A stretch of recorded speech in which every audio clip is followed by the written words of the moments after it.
ढेंकानाल जिला कामाख्यानगर में बीजेडी पक्षर राज्य में नारी सुरक्षा को नहीं एसडीपीओ जरिया दाबी पत्र प्रदान करा जायछि। कामाख्यानगर एनएससी चेयरमैन तथा ढेंकानाल जिला युव बीजेडी सभापति धर्मानंद परिड़ा नेतृत्व में एक विशाल रैली में विभिन्न नारा दे सहर परिक्रमा करा जायछि। या सहित राज्य में आईन श्रृंखला एवं नारी निर्यातना रखिबा पई सरकार संपूर्ण विफल थिबा बीजेडी अभियोग करछि।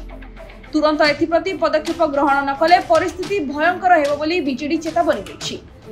ए कार्यक्रम में बीजेडी नेता और कर्मी सहित कॉलेज छात्र छात्री एवं विभिन्न वर्गर लोक सामिल थिबा देखिबा मिलिथिला। सारा ओडिशा नारी महिला छात्री मान निर्यातित जो भाव में वृद्धि पाई प्रत्येक दिन 15 जन छात्री एवं नारी से निर्यातित होती।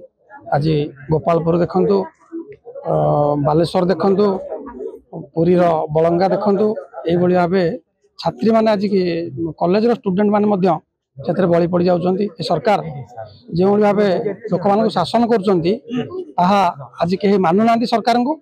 ये सरकार जो दिन ठार गादी बसला प्रत्येक दिन यही कार्यक्रम हो नारी निर्यातना और छात्र निर्यातना चली।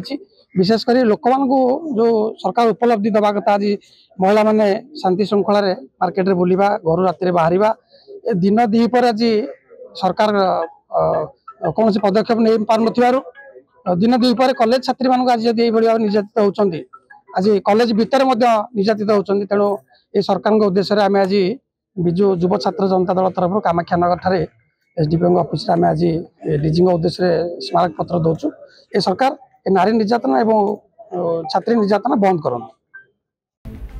ब्यूरो रिपोर्ट जेबीआर समाचार।